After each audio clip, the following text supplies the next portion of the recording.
Okay, this is a video that I wanted to do for a while now because this is my favorite MMO.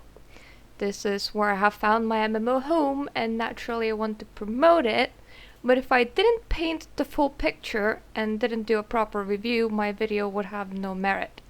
So this is Final Fantasy XIV, the good, the bad, the ugly. Should you as a new player pick this game up? My biased answer is yes. However, let me go over the whole game point by point and I'll let you decide for yourself. Character creator. Verdict? Bad. This does not get an awful verdict because there are still choices, but unlike in some new MMOs where you warp every little feature of your character, here you mostly select from presets. Not World of Warcraft level of presets where you just select a head and a haircut, but more like here's 4 types of eyes, here's 4 types of noses.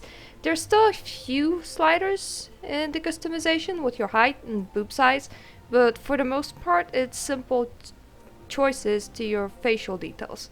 Still, it's pretty rare to come across your own clone. However, obviously, chances of finding an identical person are higher than in MMOs that use more facial warping. Early game. Verdict, so-so. The bad, you unlock abilities really slowly. Meaning for a while you're playing a one-button class. Gameplay wise, the game only started to interest me around level 30 when I unlocked my job and some people are not going to have the patience for it. The game is very new player friendly though, and will teach you about every single little thing at the start. While some players find it annoying, it makes it a very good game if you're picking up an MMO for the first time. So don't worry if this is gonna be your first MMO. Actually, this might be a very good game to start you on MMOs. Early group play. Verdict, so-so. Once again, you're not going to be playing the game alone, which is a problem of some MMOs. Game pushes you into dungeons quite often, and you absolutely have to do some of them for the story.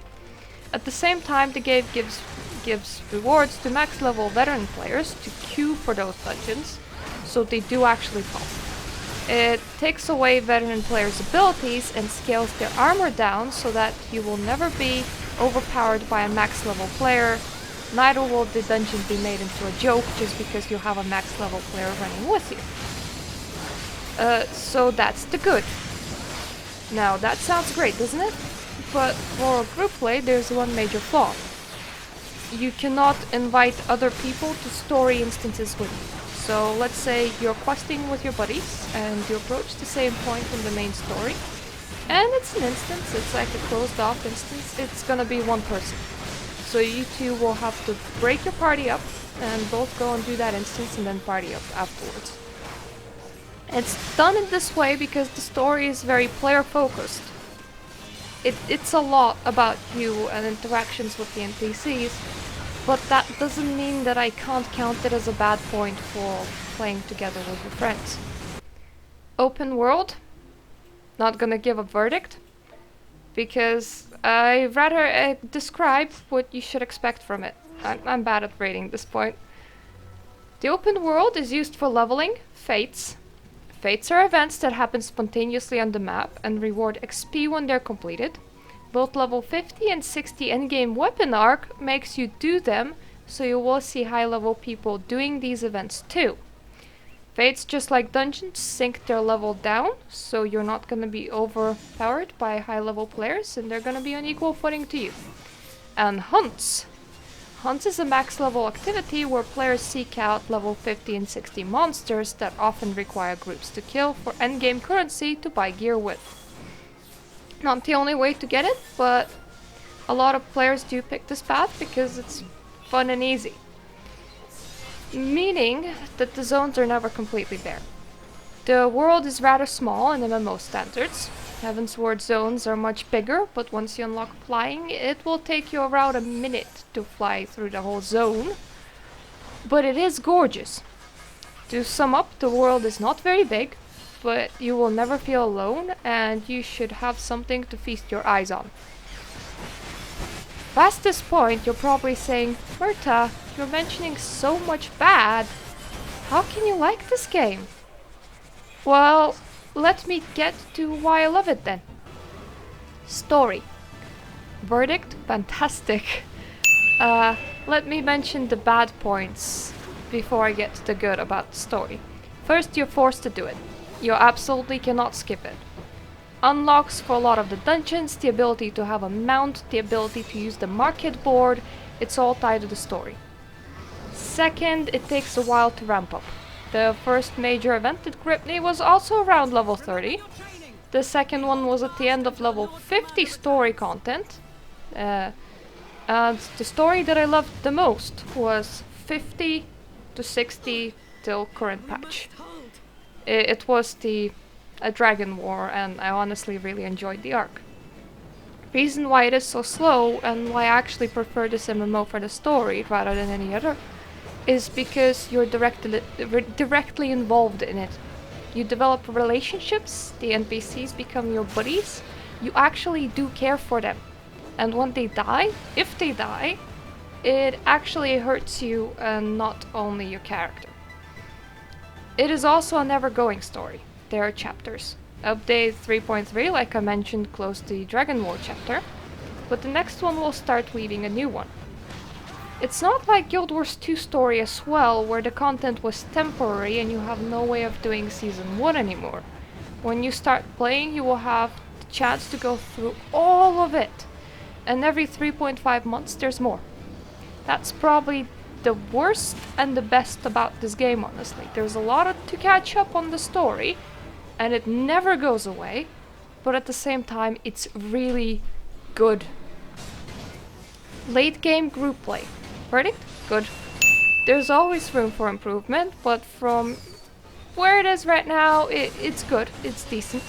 So let me break that into categories. Casual content.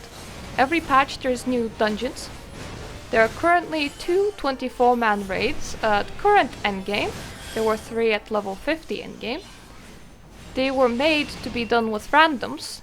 The new one is actually quite difficult, but it's not meant for raiders really. It was tuned for what the developers think an average player should be capable of. There are always story dungeons or story versions of trials, and the story version of a new raid as well. So if you're not into hard raiding, you will not be missing out on the story. Heck, you will not even be missing out on gear really, as every second patch, patches 3.1, 3.3 and predictably 3.5, is designed to give you options to upgrade your gear to the same item level as the raiders. The only exception is raiders currently have 5 eye levels better weapons, but really that translates to very little. Hardcore content. There are savage versions of raids and extreme versions of primals. This content tends to have enrages, is mechanically complex and will push your group to the limits. Whenever it comes out, it always gives you around 3 month advantage of the best gear in the game, if you manage to clear it of course, and it's tough as nails. World's firsts this time took a few weeks. Mid-core groups tend to take a few months. Also, unlike other MMOs, your raid party will consist of 8 people in total, meaning it is easier to make a raid as less people are required, but there's greater responsibility placed on every single person in that said raid group. Room for improvement? There tends to be nothing in between the normal difficulty and tough as nails. It has destroyed quite a few raid groups, and it has been pointed out as an ongoing problem by other famous Final Fantasy XIV YouTubers. Late game solo play. Verdict: good. This MMO features probably the most interesting crafting and gathering systems that I've seen in any MMO, because when you equip a crafting or gathering tool, you equip it as a new class. You have to level your new class up the same way that you would do with a battle class, except not through fighting, but through crafting and gathering. And you do get just about as many skills as you would on a battle class. The developers also love to add new minigames or just unusual things to do pretty much every patch. There's Gold Saucer, that's pretty much an in-game casino, except you don't gamble real money or even your in-game money, it has its own currency. There are Chocobo races, triple triad card game, Horde of Verminion, a little strategy game with minions that you can collect in-game. There's also quite a few in-depth quest lines outside of the main story, like for example the Manderville quest line, that give you some pretty items to wear, minions and emotes. We're also getting Palace of the Dead on July 19th, which will be a dungeon crawler sort of thing, except there will be a lot of levels, it will have its own unique gear and abilities, there will be save slots for this content, and you will be able to undertake it alone or in a party up to 4 people. Reliability. This is a really important point for an MMO. This is one of the reasons why I'm likely to stick with this MMO for as long as it goes. It is really hard to find an MMO that would patch consistently, add a lot of new content consistently, and would not break. I know what to expect of this one. I know that every 3.5 months, around that point, sometimes earlier, I will get a new patch with around 2 hours of story, 2 new dungeons, 1 new raid. It will either be a 24-man casual raid or an 8-man hardcore raid with a normal mode for casuals. Some extra unexpected thing, normally this is a new mini game or some weird dungeon mode that developers are experimenting with. I know that the developers will not have to downsize, that my server will not be merged into other ones, and that in October we'll get an announcement of a new expansion pack. Because vanilla patches went up to 2.5, I expect the first expansion pack patches to go up to 3.5. Because the first expansion pack got launched with pretty much no bugs or server interruptions, I expect the next launch also to be very smooth. I know what to expect. I'm not fearing for the game that I'm playing. My job here is only to enjoy it. Some people will say that it's a really bad thing. There's rarely any surprises, patches are pretty alike, except that the dungeon theme is always different and the story keeps on going. But I like it. I came from MMOs that had an unpredictable patching schedule and were always under threat of closing down, like WildStar.